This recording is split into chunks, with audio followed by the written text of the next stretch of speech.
Hello friends, आप सभी का आपके यूट्यूब चैनल पे एक बार फिर से स्वागत है। और आज इस वीडियो में हम बात करने जा रहे हैं उत्तर प्रदेश पीसीएस की तरफ से यहाँ पर 2382 पदों पर मेडिकल ऑफिसर ग्रेड 2 का अच्छी पोस्ट यहाँ पे निकाली गई है। तो आज इस वीडियो में हम बात करेंगे कि आप इस फॉर्म का अप्लाई कैसे कर सकते हैं।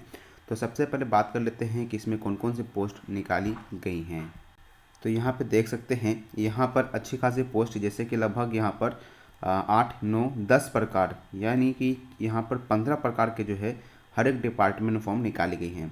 और साथ में यहाँ पे क्वालिफिकेशन से बताया जा रहा है, जिसमें अगर आप देखेंगे साइकेट्रिस्ट का है, जिसमें डिप्लोमा मांगा गया है या एमडी मांगा गया है साइकेट्रिस्ट में। अगर आप डर्मेटोलॉजिस्ट का फॉर्म भर रहे हैं तो डिप्लोमा या एमडी अगर होगा डर्मेटोलॉजी में या वेनेटोलॉजी में तो आप इस फॉर्म का अप्लाई कर सकते हैं।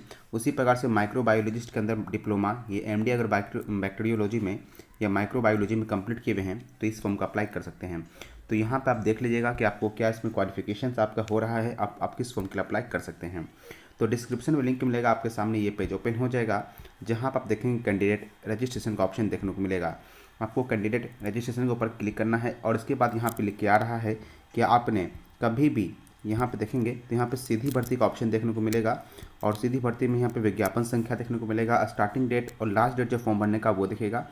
अब यहाँ पे देखेंगे तो अप्लाई का ऑप्शन देखने को मिलेगा, आपको अप्लाई के ऊपर क्लिक कर देना है। अप्लाई के ऊपर जब क्लिक करेंगे तो आपके सामने एक नया पेज ओपन होगा। अब यहाँ पे देखेंगे कि आप जिस पोस्ट के लिए अप्लीकेबल हैं और किस पोस्ट में अप्लाई करना चाहते हैं, आप यहाँ पे एक बार चेक कर लीजिएगा, जिसमें कि लिमिटेड एज है और मैक्सिमम एज यहाँ पे दिया हुआ है। और यहाँ पर देख पा रहे हैं ये पूरा पोस्ट का नाम दिया हुआ है। आप जिस पोस्ट के लिए अप्लाई करना है आप यहाँ पे देख सकते हैं। इसके बाद साथ में सीट बता दिया है कितना सीट इसके अंदर है। और जिस पोस्ट के लिए अप्लाई करना चाहते हैं आपको सिर्फ रजिस्ट्रेशन का ऑप्शन है उसके ऊपर क्लिक करना है। इसके बाद पूछ रहा है कि आपने यूपी में यानी कि यूपी पीसीएस में कभी फॉर्म भरा है कि नहीं भरा है, तो वो यहाँ पूछा जा रहा है। तो यस और नो के ऊपर क्लिक करना है। अगर आप यस पे क्लिक करेंगे तो आपको पुराने वाले रजिस्ट्रेशन नंबर का यहाँ पे डिटेल डालना है और यहाँ पे कैप्चा कोड दिख रहा है। इस कैप्चा कोड को यहाँ फिलअप करने के बाद आपको प्रोसीड पे क्लिक करना है, तो जो आपका जो डिटेल होगा वो खुलेगा। लेकिन अगर आप कभी भी नहीं भरे हैं यूपी पीसीएस का फॉर्म तो आपको फिर से यहीं पर जो वहाँ पर नो का ऑप्शन है वो आपको वहाँ पे क्लिक करना होगा। इसके बाद यहाँ पर आप देखेंगे तो यहाँ पे आपको बेसिक डिटेल आपसे पूछा जाएगा। तो जिसमें अगर देखेंगे तो क्या पूछा जाएगा बेसिक डिटेल में, तो यहाँ पे जैसे कैंडिडेट का नाम पूछा जाएगा, जैसे कि आपका क्या नाम था, आपके पापा का क्या नाम था वो देना है, और आप यूपी से बिलोंग करते हैं कि नहीं करते हैं, आपको यस और नो के ऊपर क्लिक करना है। अगर आप नो के ऊपर क्लिक करेंगे तो ये ध्यान रखना है आपको जनरल के तौर पर माना जाएगा। लेकिन अगर यहाँ पर आप यस पे क्लिक करेंगे तभी आप यूपी के SC ST या OBC या EWS से कैटेगरी से बिलोंग कर पाएंगे। ठीक है। इसके बाद पूछ रहा है गवर्नमेंट एम्प्लॉय हैं कि नहीं यूपी के, तो आपको यस और नो के ऊपर क्लिक करना होगा। इसके बाद पूछा गया है कि यूपी पब्लिक सर्विस कमीशन से कभी आपको एग्जामिनेशन के दौरान हटाया गया है कि नहीं हटाया गया है कोई कदाचार के मामले में, तो आपको यस और नो के ऊपर क्लिक करना है। इसके बाद कैटेगरी का सिलेक्शन करने के लिए कहा जाएगा, तो मैंने वहाँ पे यूपी का जो निवासी मैंने नो किया है, तो यहाँ पे सामान्य कैटेगरी का आ जाएगा और आपका जो भी कैटेगरी होगा आपको यहाँ पे देखने को मिल जाएगा। इसके बाद आपका डेट ऑफ बर्थ होगा, आपको अपना डेट ऑफ बर्थ का सिलेक्शन कर लेना है। डेट ऑफ बर्थ का सिलेक्शन करने के बाद यहाँ पर आप देखेंगे तो पूछा जाएगा कि आपका जेंडर क्या है, मेल है या फीमेल है, आपको उसका सिलेक्शन करना है। मैरिड है कि नहीं, आपको उसका सिलेक्शन करना है। और बाद में फिर आपका मोबाइल नंबर जो होगा आपको मोबाइल नंबर देना है और आपका जो ईमेल आईडी है वो यहाँ पे देना है। इसके बाद यहाँ पे 10th का आपको डिटेल मांगा जाएगा। तो हाई स्कूल का मतलब 10th होता है, तो 10th किस बोर्ड से पास की हैं उसका सिलेक्शन करना है, कब पास की हैं वो आपका ईयर सिलेक्शन करना है। उसके बाद यहाँ पर रोल नंबर पूछा जाएगा, आपको रोल नंबर देना है। इसके बाद यहाँ आप देखेंगे तो आपको इंटरमीडिएट का डिटेल पूछेगा। अगर आप इंटरमीडिएट यानी कि 12th कंप्लीट किए हैं तभी अब आपको टिक करना होगा, नहीं किए हैं तो छोड़ सकते हैं। यहाँ पे इंटर का डिटेल फिर भरने के लिए कहा जाएगा किस बोर्ड से पास किए हैं, आपको उस बोर्ड का नाम भी यहाँ पे लिख देना है। इसके बाद यहाँ पूछेगा कब पास किए हैं और उसका इंटरमीडिएट का रोल नंबर क्या था। आप एसेंशियल क्वालिफिकेशन में यहाँ देख पा रहे हैं साफ साफ यहाँ पे मेंशन किया हुआ है। देखिएगा, मैं जूम कर देता हूँ। भारतीय चिकित्सा परिषद द्वारा मान्यता प्राप्त किसी विश्वविद्यालय से MBBS उपाधि अथवा राष्ट्रीय चिकित्सा आयोग अधिनियम 2019 के अधीन मान्यता प्राप्त पूर्व स्नातक चिकित्सा उपाधि प्राप्त किए हैं कि नहीं किए हैं, आपको यस और नो के ऊपर क्लिक करना होगा। तो यहाँ पे यस होना ही चाहिए। इसके बाद यहाँ पर आपको कुछ भी भरना नहीं है। इसके बाद दूसरा ऑप्शन देखने को मिल रहा है, ये ऑप्शनल है, आप यहाँ छोड़ना चाहें तो छोड़ सकते हैं। अगर आपके पास इसका डिग्री है स्नातकोत्तर का PG का तो भी आप यहाँ पे सिलेक्शन कीजिएगा। इसके बाद ग्रुप 2 का और जो ग्रुप 1 के अंदर और ऑप्शनल है, तो ये भी आपको देख रहे हैं डिप्लोमा मांगा गया है। अगर डिप्लोमा आपका है कंप्लीट, तो आप यहाँ पे यस पे क्लिक कर सकते हैं। तो इस दोनों के अंदर आपको कोई एक ही सिलेक्शन करना होगा, तो आपको यहाँ पे यस के ऊपर क्लिक कर देना है। इसके बाद नीचे की ओर आएंगे तो यहाँ पे देखेंगे कि कैप्चा कोड का ऑप्शन आएगा, इस कैप्चा कोड को यहाँ डालना है और वैलिडेट एंड प्रोसीड का जो ऑप्शन है आपको इसके ऊपर क्लिक करना होगा। इसके बाद आपका फॉर्म का प्रीव्यू होगा, आपको देख लेना है कि आपने जो डिटेल भरा वो सही है कि नहीं। इसके बाद एक डिक्लेरेशन होगा, उसके ऊपर टिक कर देना है और यहाँ पे आपको सबमिट का ऑप्शन देखने को मिलेगा, आपको सबमिट के ऊपर क्लिक करना है। और उसके बाद यहाँ पे आपको ओके का ऑप्शन आएगा, आपको ओके के ऊपर क्लिक करना है और यहाँ पे आपका रजिस्ट्रेशन जो होगा वो कंप्लीट हो जाएगा। तो यहाँ पे प्रिंट रजिस्ट्रेशन स्लिप का ऑप्शन आएगा, आपको यहाँ पे प्रिंट कर लेना है या आपको स्क्रीनशॉट लेके इसके पास रख लेना है।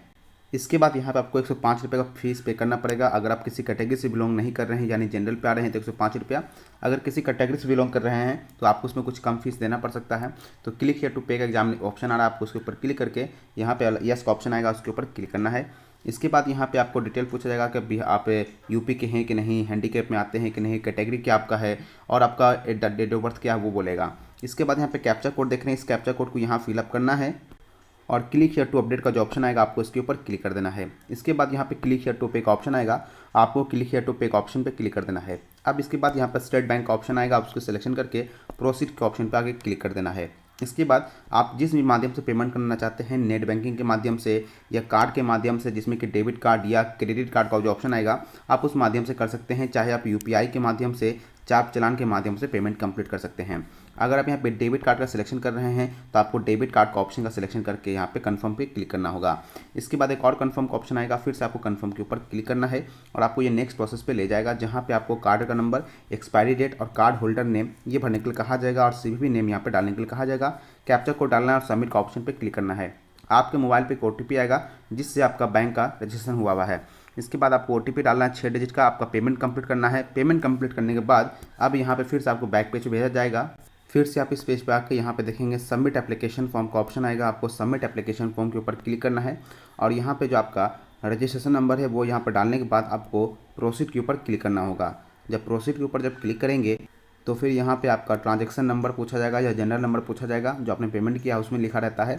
इसके बाद कब ट्रांजैक्शन किए उसका डेट आपको यहाँ पर लिखना है और फिर यहाँ पर सबमिट का ऑप्शन आएगा, आपको सबमिट के ऊपर क्लिक करना है। इसके बाद आप देखेंगे आपको फ़ोटो और सिग्नेचर दोनों अपलोड करना होगा। तो यहाँ पे फ़ोटो और सिग्नेचर ध्यान रखना, फ़ोटो और सिग्नेचर के साथ में आपको स्कैन करना है साथ में और उसको अपलोड करना है। जैसा फोटो देख रहे हैं, फोटो के साथ में यहाँ पे साइन सिग्नेचर साथ में लगा हुआ है, तो आपको एक सादा पेज के ऊपर रखकर फोटो के नीचे साइन कर लीजिएगा और फोटो को अपने पेज के ऊपर चिपका लीजिएगा थोड़ा सा और उसके बाद उसको स्कैन करके अपलोड करना है। और ध्यान रखना ये आपका कितना साइज होना चाहिए, 3.5 इंटू 6.6 सेंटीमीटर का होना चाहिए, ये आपको अपलोड करना होगा और वो भी जेपीजी फॉर्मेट का होना चाहिए, 50 के से ज़्यादा नहीं होना चाहिए। इसको फिर आपको अपलोड करने के बाद proceed for final submission of application form आएगा, आपको इसके ऊपर क्लिक करना है और फिर आपके पास जो आपने एमडी यानी कि आपका एमडी या एमबीबीएस जो आपने कंप्लीट किया था उसका यहाँ पे फिर से आपको डिटेल भरना पड़ेगा, जैसे कि आपको कितना मार्क्स ऑब्टेंड हुआ है, कितना में से परसेंटेज कैलकुलेट होकर आ जाएगा। ठीक है, तो अपना दोनों डिटेल भर लीजिएगा। इसके बाद प्रेफरेंशियल क्वालिफिकेशन होगा, तो प्रेफरेंशियल क्वालिफिकेशन अगर आपके पास है तो दे सकते हैं, नहीं है तो छोड़ सकते हैं। इसके बाद आपका एड्रेस भरने के लिए कहा जाएगा, तो आप एड्रेस में CO का ऑप्शन आता है, तो कलीग होगा, अगर पति का नाम या पापा का नाम यहाँ पे लिख सकते हैं। इसके बाद पोस्ट ऑफिस क्या होगा, स्टेट का क्या नाम होगा, पिन कोड क्या है, हाउस नंबर क्या है या विलेज कौन सा है, सिटी कौन सा और डिस्ट्रिक्ट कौन सा है वो देना है। इसके बाद डिक्लेरेशन होगा, उसके ऊपर यस पे क्लिक करना है और फिर आपको यहाँ पे एक डिक्लेरेशन होगा, उसके ऊपर क्लिक कर प्रीव्यू फॉर्म का ऑप्शन आएगा, प्रीव्यू फॉर्म पे क्लिक कीजिएगा।